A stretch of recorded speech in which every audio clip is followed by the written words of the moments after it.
देखिए, सबसे पहले भाटी जी को मैं बताऊं, वो भाटिया जी को कि उन्होंने कहा कि एक देश एक कानून और सब होना चाहिए। तो मैं दिल्ली में देखता हूं कि हेलमेट जो है वो सबको अलाउ है, लेकिन जो हमारे सिख भाई हैं वो हेलमेट नहीं पहनते।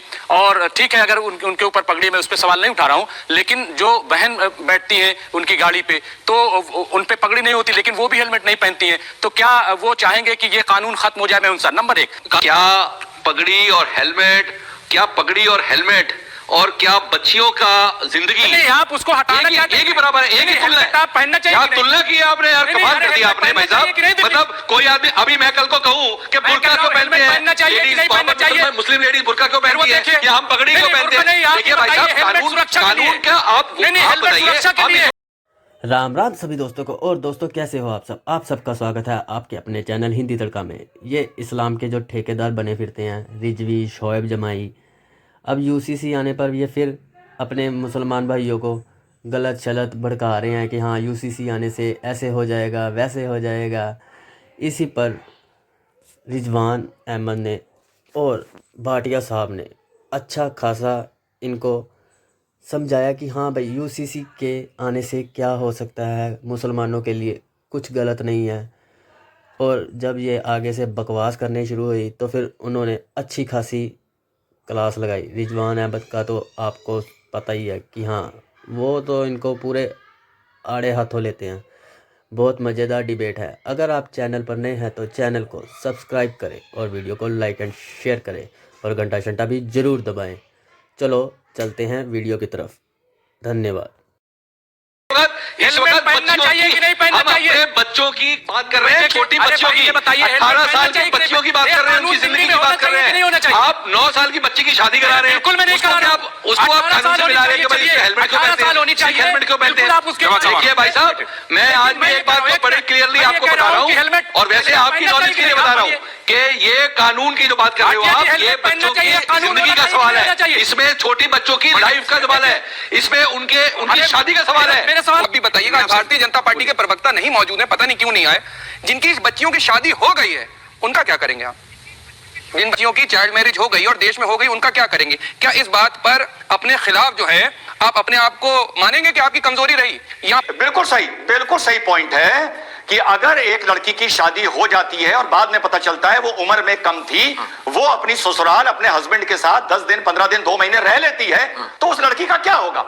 बिल्कुल सही पॉइंट है। इसीलिए मैं कह रहा हूं ये कॉम्प्लेक्स इशू है, लेकिन मेरी ये अपील है अपने भाइयों से कि यार इन सारी डिटेल्स में जाए बिना आप कह दो कि हम मुसलमान तैयार हैं, सारा सेहरा सरकार के बांध दो कि भैया तुम कानून ले आओ। मैं तो सरकार से सेहरा ही बनवाना चाहती है, मस्जिदों में सरकार यही तो चाहती है कि बस उसके ऊपर सेहरा बांधते रहो।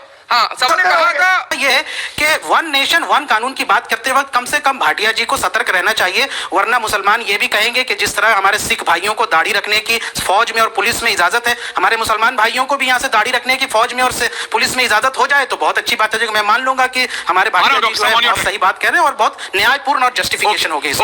2019 में नोटिफिकेशन आ गया था कि सिख महिला को अगर वो पगड़ी नहीं पहनती है तो हेलमेट पहननी होगी, क्योंकि बहुत सी सिख महिलाएं भी पगड़ी पहनती है। पहले तो ये बता दूं। दूसरा, सरदार भाइयों को दाढ़ी और पगड़ी का इसमार अधिकार है, क्योंकि वो उनकी एसेंशियल प्रैक्टिस में है। हाँ। मुसलमान को दाढ़ी रखना एसेंशियल प्रैक्टिस में नहीं आता है। बात खत्म। अलग से मुस्लिम को इंगित करके या किसी खास वर्ग से टारगेट करके या बता करके कानून लाने की जरूरत नहीं थी। किसी विधानसभा के अंदर एक वर्ग को इंगित करके अगर आप कोई कानून बनाते हैं, नहीं मुस्लिम बच्चियों की ऐसी हो रही है, आप नाम क्यों ले रहे हैं? हेमंत शर्मा के पुराने बयानात और स्टेटमेंट उठा के देख लीजिए। अच्छा। तो ये साफ साफ मालूम होता है कि आप किसी एक पोलराइजेशन ऑफ वोट्स के तहत या फिर अपीजमेंट पॉलिटिक्स के तहत ऐसा कर रहे हैं। अगर आप शोएब जमाई जी, शोएब जमाई बहुत ही समझदार और बिल्कुल आपने इन्हें डॉक्टर का नाम दिया। मैंने नहीं दिया भाई, वो है डॉक्टर नहीं। सर मैं बहुत इज्जत करती हूँ, बट सवाल जब ये बिल्कुल बहुत अच्छी बात है और मैं उसकी बहुत इज्जत करती हूँ उनके औहदे की, पर मेरा छोटा सा सवाल है। यहाँ पर पहली बात तो हिंदू और मुसलमान की बात हुई नहीं, हमने बहुत स्पेसिफिक बात करी थी कि एक चाइल्ड मैरिज को खत्म करने की जरूरत है। वो एक कुप्रथा है, चाहे वो किसी भी समाज में हो, किसी भी कल्चर में हो, किसी भी रिलीजन में। पहला।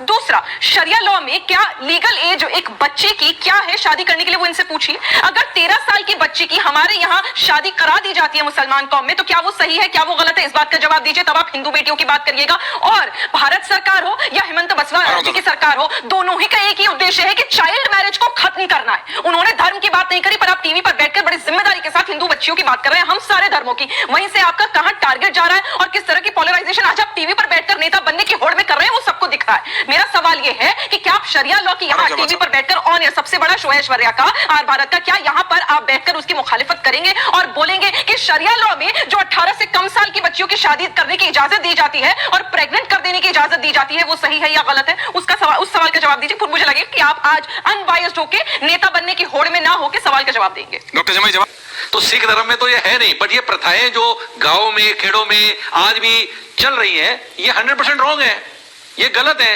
ये कानून होना चाहिए कि नहीं? हम शिया कानून या शरिया कानून इसकी बातें क्यों कर रहे हैं? ये एक देश है, इस पे एक कानून होना चाहिए और वो एक कानून ये कहता है कि चाइल्ड मैरिज नहीं होनी चाहिए, 18 साल से कम बच्चों की शादी नहीं होनी चाहिए। दैट्स सिंपल एंड स्ट्रेट, उसको हर एक को मानना चाहिए। इसमें किसी धर्म विशेष का तो कोई मतलब ही नहीं है, कोई सवाल ही नहीं आता है। मेरे को नहीं समझ आ रहा है डॉक्टर साहब घुमा फिरा के इंटरनेशनल शरिया लॉ पे क्यों ले आते हैं बात को, हम क्यों ले आते हैं बात को, हम इंटरनेशनल बात क्यों कर रहे हैं भाई साहब? हम भारत में हैं, हम इंडिया में हैं और इंडिया की बात करेंगे और इंडिया में कोई और कानून नहीं चलेगा, एक कानून चलेगा, देश का सिर्फ एक कानून, शरिया कानून चलेगा, ना किसी और धर्म का कानून चलेगा। और हिंदुस्तान का कानून कहता है कि 18 साल से कम की बच्ची को अलाउड नहीं होना चाहिए। मुस्लिम कम्युनिटी हम लोगों से ये उम्मीद करी जाती है कि अगर कोई सोशल कानून या उसको इंप्लीमेंट करने की बात हो रही है तो हम इस डिटेल में ना जाएं कि अपराध कितना हो रहा है, लड़कियों की शादी कितनी हो रही है, शरीयत। हम सीधे एक लाइन बोले कि हाँ, as a second largest majority हम इस कानून के साथ हैं, अंडरलाइन, फुल स्टॉप। अगर मगर लेकिन किंतु परंतु का कोई लाभ नहीं है। यही बात ट्रिपल तलाक में होती थी ऐश्वर्या। हर मुस्लिम कमेंटेटर कहता था कि तलाक बिद्दत गलत है, लेकिन उसके बाद कहता था अगर मगर लेकिन किंतु परंतु कानून, मुसलमानों को जेल भेजा जाएगा। अरे कितने मुसलमान ट्रिपल तलाक लॉ में जेल भेजे गए? कोई नहीं भेजा गया।